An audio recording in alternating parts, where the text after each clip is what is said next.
ألف لام ميم. تلك آيات الكتاب الحكيم، هدى ورحمة للمحسنين الذين يقيمون الصلاة ويؤتون الزكاة وهم بالآخرة هم يوقنون. أولئك على هدى من ربهم وأولئك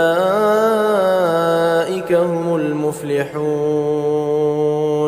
ومن الناس من يشتري لهو الحديث ليضل عن سبيل الله بغير علم ويتخذها هزوا.